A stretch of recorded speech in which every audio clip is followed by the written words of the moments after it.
biko ọ bụrụ na ị na-afụ ife onyonyo a tụsara m ya mostly mee ka o rute ụmụnne anyị aka. Ụmụnne anyị a ndị asị datin ife niile anyị na-eme na onwere ka ụka ma datin anyị na-eme exist na enwere ife anyị ga-emegide ka anyị cheki nwa ụka na ụka akwụrụgo ọ bụ na ụka akwụrụgo. Mgbe wọchị ya vidio dị n'elu ka ịnụ ife onye ụkọchukwu gị bụ bishọp ịmụ ọfụma ị na-erubere isi ihe o kwuziri ka ịma ma ife unu na-ekwu ka bishọp kwuru. Bishọp ga-ese gị na spidi ndị mmadụ ji apụta n'ụka na-anachi ya n'omenala na spidi ndị mmadụ ji apụta n'ụka na-anachi ya n'ịga arụsị na ọ dị terebụl. Bishọp gị na furu spidi eji apụta madati na dị spidi ka eji apụta ma ngwa bụ nwa okoko na-eje ụka si na nwere ife anyị ga-emegide ka anyị muvu ụka. Mgbe ga-ebe bishọp gị kwuru okwuchazie ya mpụta mma agbari dị okwu niile gee ya. Unu n'anya na ahụma the rate and speed ọtụtụ ndị be anyị na-ejebe ụka ji eji ya azụ na ịgọ arụsị si na ha na-eme omenala. Ịgọ arụsị bụ mmadụ ikpere chi ka o si chọọ na ka o si ghọta na ọ bụghị ya bụ omenala. Omenala bụ ka ndị si eme no mata ka onye ahụ si ekpere chi ya. Mana onye na-echi ya azụ na ịga arụsị especially asị m na-echi ya azụ gosiri na onye ahụ na-ejebe ụka chi ya azụ je gọba arụsị na ụdị na ya na-eme omenala uchie dịkwa n'ihe ọ na-eme maka na ihe ekiri bụ ichi ya azụ and it is going back in every sense of the word. Ala Igbo na-alachizi azụ alachi kama anyị ga-agagide n'ihu na anyị na-alachi azụ alachi maka na a na-echi ya azụ na ịga arụsị a eshimete na ịga arụsị banye n'ịgwọ ọgwụ si n'ịgwọ ọgwụ banye n'igbu mmadụ all of them in the name of ka anyị mee ihe nna nna anyị emere. Alright, afọ na ị ga-echaghị ihe bishọp gị kwuru mgbe gee ntị. Bishọp nna anyị ukwu bụ bishọp biko mma like ifo this video ka ị nachi ya back to Bible ibiri anyị maka isi na anyị na-anachi ya back to omenala. No, ife anyị na-eme bụ ihe Bible gwara anyị mee na Bible ebe a majority ndị kwetara na-abịa ụka ga-adị agụ Bible a anyị nwa na-esi na anyị na-anachi ya n'omenala ka agụ Bible a abatara nwere onye na-eje ụka gị aga aka m gụọ Bible a.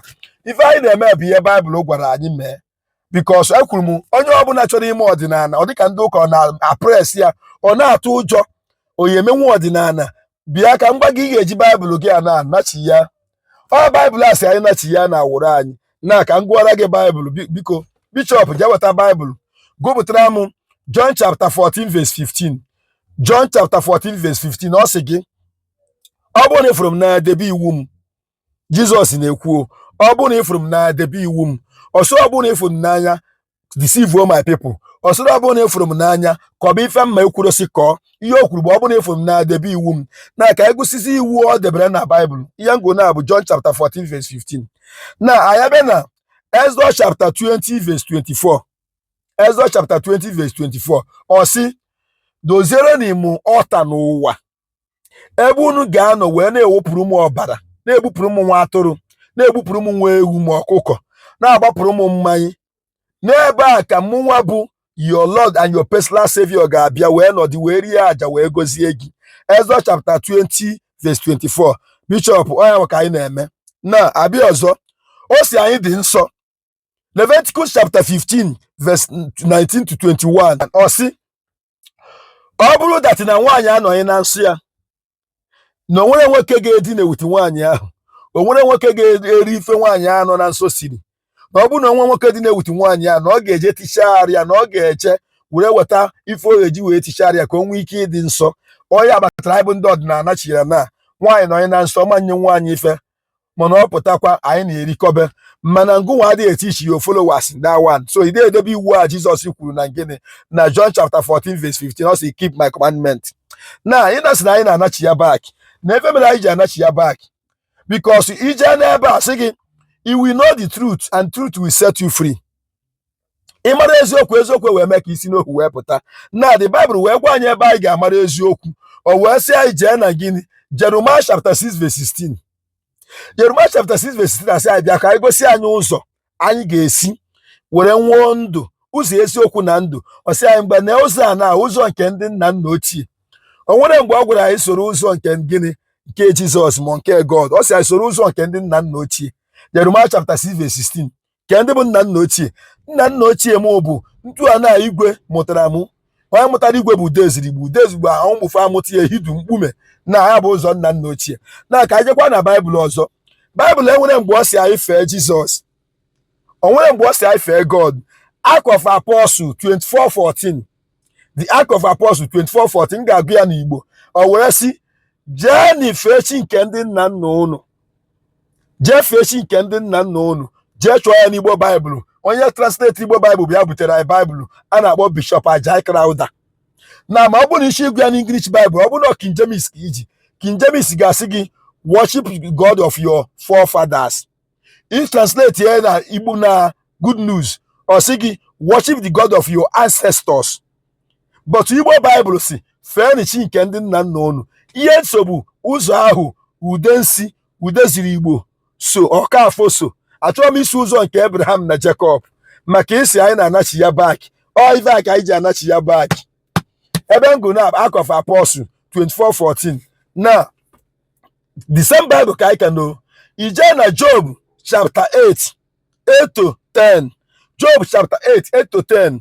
Ọ si anyị na ihe batara ife ike ji eme anyị, ihe batara anyị ji anwụ dịka ọkụkọ, ihe batara na ndụ anyị adịghị etozi ogologo, na-eburuchi ụzọ gbawa onwe ya n'ọsọ. Anyị na-echi ya back ka anyị jefu ụzọ ndị nna nna anyị so, n'ụzọ amamife, ụzọ ebe wisdom dị, ụzọ ebe ndụ narị isi ike dị. N'ebe a ka anyị ga-esi ka ọ wee dịrị anyị na mma. Anyị na-echi ya, anyị ji ege ndị nna nna anyị ntị ka anyị mara ife na-eme anyị, n'ihi na anyị gbochiri ntị wee dị ka ebere ife ọnwụ ga-egbu udu a.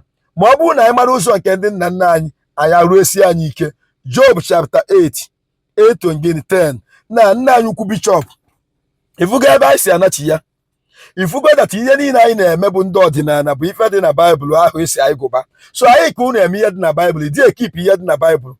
Anyị na-eme ya, agụgoro gị ihe anyị na-eme. Anyị etesigo Christianity more than 30-something years, more than 40 years, more than 50 years. Wherever that up na anyị tesichara ya, nwere ife mkpụrụ ọ na-amịta n'ebe anyị nọ. Anyị wee cheki ife ndị nna nna anyị kwuru. Agba bụ na ha si dat na onye ori ndị iro gbara okirikiri na-eche mbịa nche, na onye ji igbu agwọ na eze ndụ, na agwọ na ezekwa ndụ. So na onye ji igbu agwọ ya adị very careful ka agwọ hapụ igbu ya. Mana the Bible gwara anyị na Luke chapter 10:19 na ọ bụrụ na anyị mee Jizọs accept as personal Lord and Savior, na anyị ga-azụ agwọ na-akpị okwu ma ọ nwere ife ọ ga-eme anyị. Mana anyị emega accept since agwọ na-atụ anyị, na-atụsi anyị, akpị na-agba anyị, na-agbagwu anyị. Anyị wee sị no, ka anyị nachi ya data na gịnị na onye na-egbu agwọ na eze ndụ, na agwọ na-egbu na eze ndụ. Ọkwa ị na-anụ ya? Biko nna Bishop, ihe achọ ka anyị na-agụ Baịbụl. Anyị ga-agbakwa another chapter na John chapter 8:32. Ọ sị gị ị ga-ama eziokwu a bifo ị ga-esi n'ohu wee pụta. It shall know the truth, and only but the truth will what? Will set you free. It shall know the truth, and only truth will set you free. Ị ga-ama eziokwu bifo isi n'ohu wee pụta. Ịfụrụ na ya ejego ụka, jee ụka, wee mụtazie eziokwu wee sizie na gị na ohu bụ ụka wee pụta. Anyị ejego ụka wee mụta eziokwu wee sizie na ohu bụ gịnị bụ ụka wee si ebe a wee pụta. Ihe a bụ ihe dị na Baịbụl. John chapter 8:32. Ka anyị na-agụkwa the Bible. Hello Bishop, biko nna anyị ukwu Bishop, ọ bụrụ na ị ma eziokwu, imam kwụsị ife niile akpụrụ na parish niile, ma nke akpụrụ asị nọ Mary, ma nke akpụrụ asị nọ Joseph, ma nke akpụrụ asị nọ Jizọs, imam mkpu ya. Because the Bible anyị biri anyị kwuru okwu na Exodus chapter 20 from 2-4. Exodus chapter 20 from 2-4. From 2 ọ sị gị nyawa bụ so Jehova Chineke gị nke zọpụtara gị mgbe ị nọ n'Ijipt under slave. 3 ya sị gị akpụkwana ife ọbụla akpụrụ akpụ ma n'elu ụwa ma n'eluigwe ma n'okpuru ụwa ma ebe ọbụla akpụkwana anything akpụrụ akpụ. Na 4 ya sị gị do not worship it, enyekwana ya honor, respect kwana ya, agbakwana isi a na-enyere ya. My Lord Bishop, biko ife a na-akpụsịrị akpụ asị nọ Nje Michael, agbụọ nke asị nọ Maria nne dị asọ, agbụọ nke asị nọ Jesus Christ isi na-agba ọbara akpantu o ji akpantu wee zọpụta. Na your followers niile, ma mgbe anyị bụ nwa ụmụbe gị, ma mgbe nna serve mass, anyị na-akpọrọ isi ana, anyị na-aba uru, anyị na-enye honor. Na ama na-ekwu asị na adịrị efe na adị na-enye honor. Mana gịnị bụ honor? Gịnị bụ ofufe? Na Bible si akpụ na ya akpụ atọl. Exodus chapter 20 from 2-4 si akpụ na akpụ don mode, mana emoduru ya. nna anyị ukwu bishọp ọkwa ịfụ na ọgwa bịa ya na-edebe iwu ahụ, ọgwa ga na-edebe iwu a bikos na ọ bụrụ na ị na-edebe iwu, Jizọs kwuru okwu na John chapter 14 verse 15, ọ sị gị, if you love me, keep my commandment. If you love me, keep my commandment. O kwuru ya na John chapter 14 verse 15. Na ide edebe the commandment, o were kwuo okwu ọzọ na gịnị na John chapter 8 verse 32. You shall know the truth, only the truth will set you free. Na anyị anaghị anya wee fụ dị eziokwu, wee ma na eziokwu ya setụrụ anyị free. Anyị wee sị ka eziokwu dị ya ahụ, anyị wee cheta datina asị datina na anyị kwesịrị ịnachi ya. Oh yeah, we'll go back to our root. Jeremiah chapter 6 verse 16. Ọ sị anyị nachi ya na wuru anyị. Acts of Apostles chapter 24 verse 14. Ọ sị anyị na ụzọ chi nke anyị ga-eso bụ chi nke ndị nna nna anyị. Job chapter 8 to 10. Ọ sị anyị ji jụọ our ancestors ajụ. Ọ ya bụ ihe anyị ji agba afa ka anyị jụọ ndị mbụ na ndị egede ajụ ka ife na-emeni. Ntị ọ dịkwa. Aka m bụ Biwazi onye ego. Aka m bụ ọzọ eze adị mgbachu nke emere ju emekwa ọzọ. Ekelekwa m unu.